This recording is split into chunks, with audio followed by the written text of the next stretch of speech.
The 8-hour sleep rule is a lie. We've always been told that it's a biological law, yet millions of people wake up every morning feeling physically depleted and mentally fogged despite hitting that magic number. But now the scientific understanding is changing. The obsession with total amount of hours is a vanity metric that often ignores the far more critical factors of sleep architecture, ultradian rhythms, and metabolic waste clearance. The obvious issue with the 8-hour rule is that it ignores the 90-minute sleep cycle. Human sleep is not a flat line of rest, but is actually a series of hills and valleys, moving from light sleep to deep slow wave sleep and REM. If you set a strict 8-hour alarm, you are statistically likely to wake up in the middle of a deep sleep valley. This triggers sleep inertia, a state where your brain remains saturated with adenosine. You would actually feel more alert waking up after 7.5 hours, which is after exactly 5 cycles, than you would at 8 hours, because you would surface when your brain is already in a light, near conscious state.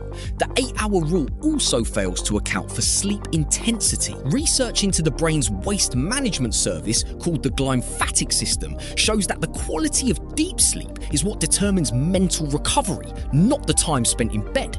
In our overstimulated lives, high levels of evening cortisol and blue light exposure keep our nervous systems in a state of threat scanning. You can lie unconscious for 8 hours, but if your heart rate variability remains low, your brain never enters the deep repair phase. So you aren't resting, you were just suspended in a shallow state of maintenance. Finally, the rigid 8-hour window ignores individual chronotypes. Forcing a night owl to get 8 hours by waking up at 6 AM forces them to cut their most restorative REM cycles, which often occur in the late morning. By chasing a generic number rather than personal alignment, we create a society of walking zombies who have technically slept for long enough but are biologically unoptimized. To fix your sleep health in 2026, stop chasing the number and follow the 3-2-1 rule. 3 hours before bed, no food. 2 hours before, no work. 1 hour before, no blue light. This sends a signal to your nervous system that the threat scanning phase is over.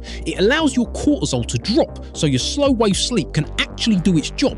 You've been taught that more is better, but now we know this is not true. Quality is the only status that matters. If you want to master your energy, you have to stop fighting your biology. Because honestly, did you ever stop to wonder why you did everything right and still woke up exhausted?